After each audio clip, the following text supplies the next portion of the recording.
Puis là, je vais aller faire mon examen, puis ils vont me couler parce qu'ils ont vu mon podcast. Ah, ça, oui, parce que j'en aurais pas parlé.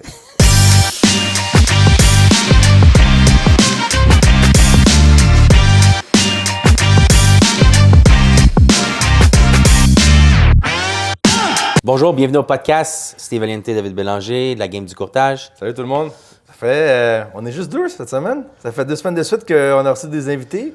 Je pense qu'il leur a fait peur, je pense. Là. Je pense que là, il n'y a plus personne qui veut venir. Là. Ah, tu sais quoi?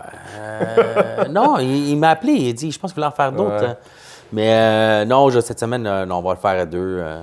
Ouais. Ça va être mieux pour toi, là, dans le fond. Tu t'es éduqué beaucoup, Domenico, sur les cold calls, les porte-à-porte. Ouais. Mais ça a fait changement. Pour de vrai, c'était cool quand même d'avoir même donné aussi un nouveau courtier quand même. De voir aussi la vision de la nouvelle génération, comme tu aimes souvent le dire aussi. C'est cool de voir comment des gens peuvent percevoir l'immobilier comparativement peut-être à nous qui est plus dans le milieu depuis un petit bout de temps. Oui, puis c'était franglais en plus. Ouais. J'aimais ça, c'était les deux langues. Fait que ça amène... C'est bon pour l'audience, puis on parle, on est quand même bilingue, là. Il y en a qui parlent trilingue. David parle anglais, à un moment donné, on va le forcer à parler son anglais. Je ne penserais pas que ça va arriver, mais bon, on sait jamais. Mais tu devrais. pratiquerais. Peut-être ça te pratiquerait, puis c'est bon pour quand tu... J'imagine, tu en as des clients anglais? Oui. Non, je me débrouille quand même. C'est sûr que ma langue première va rester quand même le français, tu sais, mais c'est sûr que je suis quand même capable de me faire comprendre en anglais, puis s'il y a une transaction à avoir en anglais, ben je serais capable quand même, peut-être quelques petits termes que je pense que je devrais appeler Steve. Mais moi, mais moi, je suis pas parfait en anglais. Là. Je l'ai appris, j'ai commencé à parler en anglais à 21 ans. Ça me surprend, 21, 22. Oui, j'ai appris... quand j'ai rencontré le commissaire avec ma femme, que j'ai appris l'anglais, c'était à l'école anglaise. Fait qu'elle t'a amené à un autre point. Un autre niveau. Là, elle a vu que j'avais le potentiel. Fait qu'elle a dit oui, tu peux parler l'anglais. Elle a vu le potentiel en toi. Ah oui. Il fallait vraiment qu'elle regarde derrière l'image, puis vraiment qu'elle aille loin. Là. OK, au moins, c'est bon quand même. Mais côté, dans l'actualité, dernièrement, je ne sais pas si tu as vu passer là, qu'il y a un député libéral qui voulait peut-être rendre les offres multiples, mais publiques en fait, et non à l'aveugle comme que c'est présentement. Je ne sais pas si tu as vu passer un peu... Non, honnêtement, je n'ai pas regardé. Je sais qu'il en avait parlé durant la COVID. Je pense qu'il en parlait de ça. Moi, honnêtement, personnellement, je pense pas que c'est une bonne idée. Dans le fond, c'est comme tu crées une surenchère. Dans le fond, il ne règle pas le problème.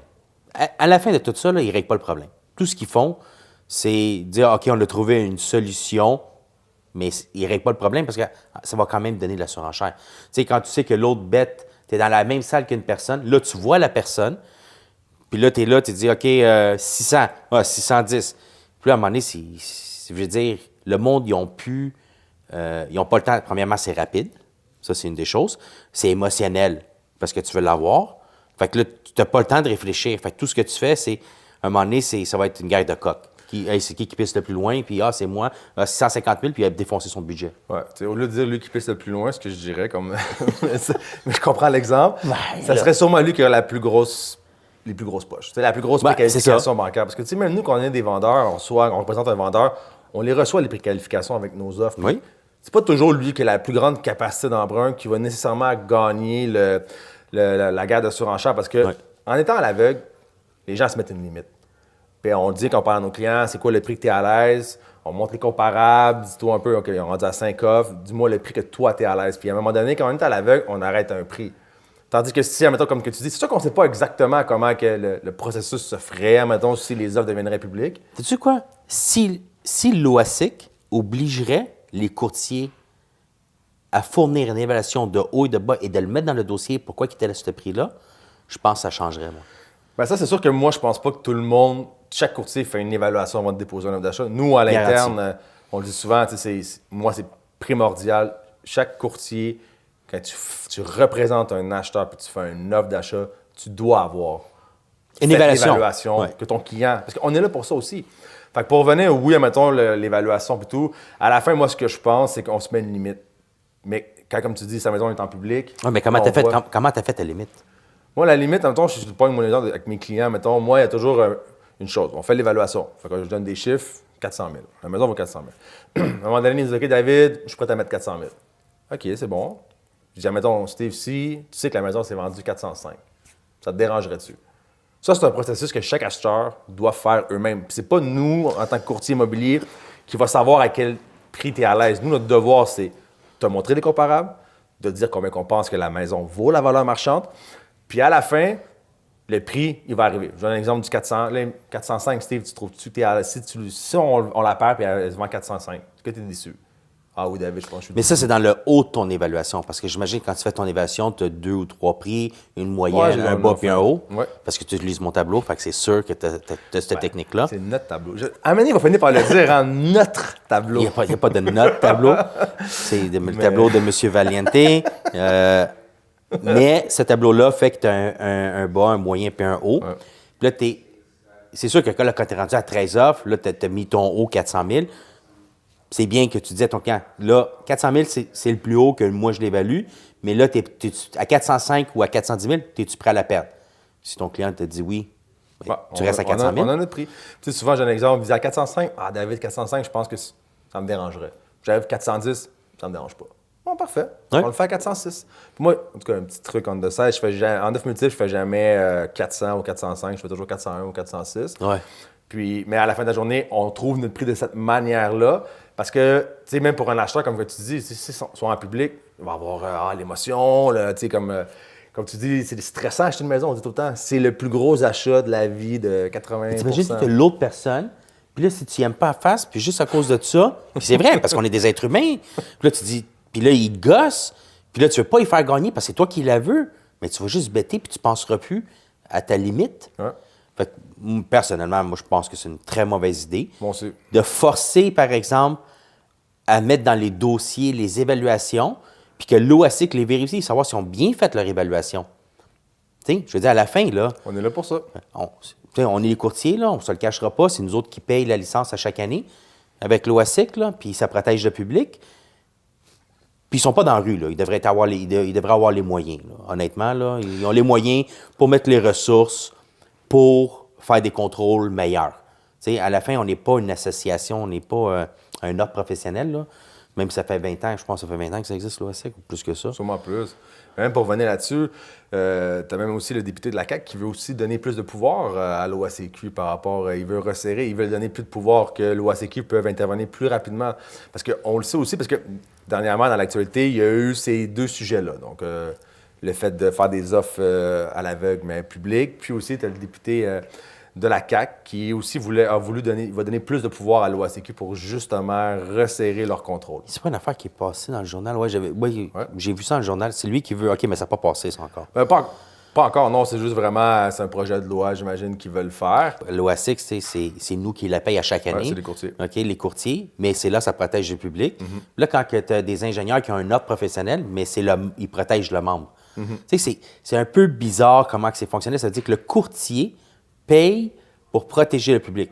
Pourquoi que ce n'est pas le gouvernement qui donne les fonds pour protéger le public? Pourquoi ce serait le courtier qui paierait? Tu sais, moi, à un moment donné, en tout cas, je trouve ça un peu bizarre. Puis je sais qu'ils mettent... Je comprends. Tu sais, à un moment donné, comme tu as dit, la CAQ, le gars, qu'est-ce qu'il faisait? Là? Il veut mettre des lois et plus de pouvoir. Justement, tu sais. Mais tu sais, des pouvoirs que nous, on paye. À un moment donné, je veux dire, c'est correct, là, mais c'est pas correct, là. Honnêtement, je suis pas d'accord avec ça. Là. Puis toi, tu sais, je sais qu'on va pas s'en mêler là-dedans. Parce que là... C'est pas de question, mais c'est juste que si on ouvre une canne de c'est une canne de verre, une canne de bière. Ouais. Puis là, je vais aller faire mon examen, puis ils vont me couler parce qu'ils ont vu mon podcast. Ah, ça, oui, parce que j'en aurais pas parlé. La semaine prochaine, Steve... Laisse-moi finir mon examen. La semaine prochaine, Steve a une grosse semaine d'examen. C'est lundi, mardi en plus. Ouais. Puis, je me suis mélangé dans ma cédule. J'étais sûr que j'aurais une semaine pour étudier. Puis, en tout cas, je vais étudier en fin de semaine. On te le souhaite. On te le souhaite. Moi aussi, je me le souhaite. Mais là, contrairement à l'autre fois, je vais pas te niaiser. J'aime pas frapper les gens qui sont déjà à terre. Là-dessus, je t'envoie juste des ondes positives que je veux que tu passes ton examen. T'sais. Mais juste pour finir aussi, par rapport à qu'on parlait des offres multiples à l'aveugle ou au public, c'est pour moi le plus gros problème là-dedans. T'sais, je comprends qu'on va essayer d'aider les acheteurs parce que, tu sais, mais beau dire que les courtiers, vous, c'est bon, les prix ont augmenté. Oui, quand on est vendeur, présentement, oui, on reçoit plusieurs offres. On est souvent de l'autre côté aussi, puis on est avec les acheteurs, puis on trouve ça dur. Mais tu sais, on fait pas juste des vendeurs, on fait les deux aussi. Donc, tu sais, pour nous, trouver une solution, on est d'accord avec ça. La seule chose, c'est de me dire, moi... C'est quoi la solution que toi, tu penses? C'est le manque de propriété. Okay, il y a trop d'acheteurs pour le nombre de propriétés. Il faut qu'on construise plus de propriétés. Oui, mais encore là, même si on se met à construire des propriétés, là, on s'entend que il y en a encore pour une couple d'années. Ah, ça, c'est sûr que ça ne se réglera pas comme ça. Exactement. Fait que là, maintenant, ton problème, il est là. C'est quoi la solution à apporter aujourd'hui qui va être efficace pour ben, tu ne pourras pas arrêter la surenchère, ça c'est sûr. Peut-être avoir des surenchères moins d'écart avec le prix affiché. Peut-être. Bon, gère ça comment, tu sais? Ben, moi, honnêtement, là, déjà, là, tu sais, des fois, là, moi, je fais des évaluations. J'ai fait l'évaluation, là, sur une dernière propriété que j'ai faite à Laval. Puis, il demandait 6,49, puis ça le valait, 6,49. J'ai dit, honnêtement, il était en haut de sa braquette. Mais tabarouette, il y a eu 3 offres, on était obligé de monter, là, parce qu'on savait que dans le secteur, c'est ça qui arrivait. J'avais perdu 5 maisons dans le secteur, puis le monde bêtait 50-60 000 de plus. Fait que, tu sais, à un moment donné, c'est comme, OK, ça va 50. OK, à la fin, tu sais, le client, il a dit, gars, on a perdu 5 déjà, là. Fait qu'il dit, vas-y à ce prix-là. Mais il était à l'aise, le client, quand même. Il était à l'aise, C'est ça il était l'important en haut dans ça. il était quand même en bas de sa préqualification, il avait quand même un bon jeu. Mais on a trouvé la maison qui était parfaite. Bien, j'aurais aimé ça qu'elle paye au juste prix, c'est tu dur. comprends? Tu sais, à un Non, moment c'est un donné, marché qui est dur. Tu sais, puis pour répondre mettons, à ce que tu dis, tu sais, qu'est-ce qu'on peut faire dans l'immédiat? Tu sais, c'est super compliqué à savoir quoi faire parce que, tu sais, comme on dit, quand on a commencé, nous, dans l'immobilier, c'était l'inverse, hein? C'était l'acheteur qui pouvait négocier son prix, descendre, visiter 2-3 fois la même maison, puis on avait le temps. Donc là, c'est l'inverse. Là, c'est sûr que c'est le vendeur qui est un marché de vendeurs. Fait que, tu sais, moi, je pense qu'à la fin de la journée, présentement, jusqu'à temps qu'il y ait plus de construction puis qu'il y ait plus de propriétés sur le marché pour être équilibré un peu par rapport au nombre d'acheteurs, c'est de toujours rester à l'aise en mais tant tu sais, qu'acheteur. l'affaire, ça va être tough parce que tu as l'immigration C'est qui difficile. rentre, puis tu as l'inventaire qui ne monte pas Il assez en vite. faut de l'immigration aussi, hein. Faut se Oui, le dire oui, aussi c'est sûr, quand même. c'est sûr. Je veux dire, c'est quelque chose 100%. qu'on doit avoir au Québec. Fait que non, c'est super compliqué, c'est super difficile. Puis tu sais, je le dis vraiment franchement parce que je sais que dans la tête des gens, les courtiers, c'est bon. Non, attendez, c'est que oui, c'est cool quand on vend, mais on est aussi du côté des acheteurs. Puis on trouve ça plate. Tu sais, quand tu dis que tes clients ont perdu 5 fois des offres, même nous, on est déçus pour eux autres parce qu'à la fin de la journée, moi, je suis autant content. Ben, on peut pas être autant content qu'eux parce que ça reste leur maison, mais je veux dire, on est quasiment aussi content qu'eux quand on l'a, puis on tombe à être déçus aussi. Au final, on est quand même là pour rester la tête froide. C'est pour ça qu'il faut acheter quand les taux d'intérêt sont hauts. On l'a dit souvent. En 2023, là, quand c'était 6,5 de taux d'intérêt, c'était là qu'il fallait y aller parce que nous, on l'a vu. Nos maisons en 2023, ils restaient plus longtemps sur le marché quand même, tu sais.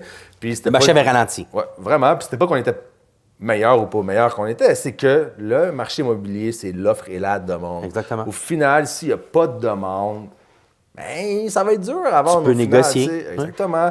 Donc au final, fait que c'est ça serait toujours. Je pense pas qu'il y ait une solution magique. Pour répondre à ta question, c'est. Il n'y en a pas, mais s'il y a un meilleur contrôle, puis que le monde font vraiment leur estimation, puis qu'il montre au client, le client n'ira pas 50, 60 000 en haut de l'évaluation qu'il prévoit. Tu comprends?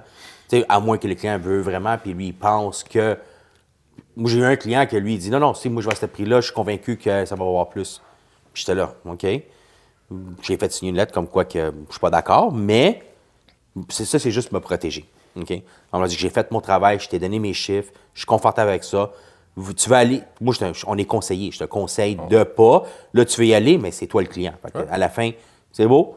Mais tu sais quoi, il avait raison. Il a eu raison là-dessus. Il l'a acheté quand les taux d'intérêt. Les taux d'intérêt étaient bas. Puis là, ça fait déjà. C'est l'affaire, c'est ça. Il l'a acheté fait une couple d'années, déjà 4 ans. Il a fait son argent. Là. Je veux dire, ça vaut plus que qu'est-ce qu'il a payé. Là, Non, déjà. ça, c'est sûr. T'sais. Puis au Québec, on dit souvent, quand la brique va perdre de la valeur, on va leur dire l'immobilier, il y a beaucoup de choses qui vont en perdre. T'sais, l'immobilier au Québec, sans dire que c'est sûr, il n'y a jamais rien de sûr dans la vie à 100 mais je veux dire. Mais il faudrait que les taux montent à combien? Tu sais, comme en 84, 85, 86 à 22 Non, mais ça arrive. Puis là, la brique avait perdu de la valeur pour C'était pas la même l'inflation. société, c'était pas, je veux dire, la même génération. Je veux dire, c'était complètement différent. Dans le sens que, je comprends qu'on en parle souvent avec Tony, qu'on va sûrement se revoir bientôt. T'étais mais... pas né, je pense. Oui. Non, j'étais pas Ben, né. c'est Toi, ça. peut-être. Moi, j'étais né, mais j'avais encore ma couche. Même là, tu avais de l'expérience. Je suis sûr que quand tu avais ta couche, tu disais à ta mère quoi faire, comment. Ah, tu disais, ça marche de même, je le sais, j'ai de l'expérience. courtier. Mais non, c'est ça, c'est vraiment difficile, tu sais. Puis au final, les acheteurs, restez confortables et à l'aise avec le prix que vous offrez. C'est ça le but là-dedans. Parce que souvent, je dis, si on offre trop, admettons, OK? Un acheteur, puis ça, je le dis, si au final, tu n'es pas à l'aise, tu l'offres trop, même si je t'appelle et je te dis, hey Steve, tu as eu la maison. Tu vas toujours avoir comme de quoi dans la gorge qui fait comme ah, j'ai-tu vraiment trop cher à payer? Tu n'auras pas un bon feeling. Parce que quand on appelle des acheteurs qu'on a eu, c'est supposé être la joie. Mais si dans ta tête, tu as le feeling que tu as dit j'ai trop mis, c'est pas un bon feeling. Mais ça, tu vas le voir à l'inspection, hein, parce qu'il va essayer de couper le prix après. Après, c'est sûr, c'est. Ouais. Puis là, tu sais, encore là, il faut faire attention. Parce qu'il y a beaucoup de... Non, je vois beaucoup de choses qui ont passé, des jurisprudences, puis on a la clause d'inspection qui dit qu'il faut que ça soit majeur pour faire baisser le prix. Il faut que ça cause... Il faut que ça déprécie la valeur. Ouais. Puis c'est pas un ensemble de « Ah, le coquille n'est pas fait, j'ai une porte de brisée, j'ai une fissure de fondation ». C'est pas un ensemble qui fait, qui dit « Hey, je vais vous réduire le prix de 5-6 000 à cause de ça ». Avant, on le faisait, puis je pense que la clause était mal interprétée ou avait été mal enseignée, puis tout le monde jouait avec ça. Mais je pense que maintenant, il y a plus de jurisprudence, puis il y a beaucoup d'acheteurs qui sont faits poursuivre, là, dans le fond, parce qu'ils sont retirés pour des raisons qui étaient non justifiées. Que le juge a fini par juger c'est que ça. il était pas... Puis il y a des jurisprudences là-dessus, tu sais, vous pouvez aller vérifier, il n'y a pas de problème. Puis ils ont été obligés de payer la différence de qu'est-ce qu'ils avaient perdu en valeur. Oui, parce qu'en gros, au Québec, admettons, là, si, admettons, en tant que vendeur, vous sentez que votre acheteur s'est retiré pour des raisons que vous jugez qui n'étaient pas valables, OK? Pas valides dans votre esprit à vous, OK? Qu'est-ce qu'il faut faire, mettons, c'est quand on remet la maison sur le marché. Je donne un exemple, on parlait tantôt de 400 000. Votre offre d'achat est acceptée à 400 000. Ta deuxième offre d'achat est acceptée à 350. Ouais. C'est parce qu'au final, le premier acheteur qui s'est désisté, tu ne peux pas l'obliger à acheter la maison. Il n'y a personne qui va obliger un acheteur à se présenter au notaire ou de quoi à la fin de la journée. À part dans certains cas qui sont... c'est un juge, mais nous, sur le moment maintenant que vous avez une offre d'achat qui est acceptée, puis vous jugez qu'il se retire pour rien, c'est quoi la démarche que tu ferais toi ou que tu conseillerais à ton client vendeur dans cette situation-là qu'une offre d'achat est acceptée à 400 000 puis que vous jugez que dans l'inspection, il n'y avait pas grand-chose qui justifierait le fait que l'acheteur se retire et que là, la deuxième offre qui a été reçue est à 350 000, qui est 50 000 de moins que l'offre initiale acceptée. C'est quoi tu conseillerais à ton client de faire, en fait, dans cette situation-là? À la fin, c'est sûr que là, je vais dire, il n'y aura pas le choix de consulter un avocat. Puis c'est lui, s'il décide de faire... Dans le fond, l'avocat va étudier le dossier, va voir s'il y a manière à poursuite. Il va dire, oui, on poursuit. Puis là, ça va être le client qui va décider. Mais je peux pas lui dire, hey, poursuis-là. C'est sûr qu'on ne peut pas faire ça. Non. Va consulter. Puis si l'avocat dit, tu as des chances de gagner à cause de c'est bon. Mais ça va prendre 2-3 ans, puis en cours, il va attendre. Dans le fond, il fait un investissement, puis dans 2-3 ans, il va le récupérer. En fait, le juge, souvent, chaque situation est différente, mais le vendeur va poursuivre l'acheteur numéro 1 pour la différence de prix entre son offre et l'offre qui a finalement été acceptée. Puis après ça, mais comme Steve dit, probablement, nous, on est des conseillers là-dedans. Donc, veut pas, c'est vraiment des avocats, des spécialistes qui vont... Oui, puis c'est pas nous, hein. Le monde pense vraiment que c'est nous autres qui prennent les décisions, qui disent à nos clients quoi faire. On peut pas les conseiller là-dessus. C'est rendu une job d'avocat, là.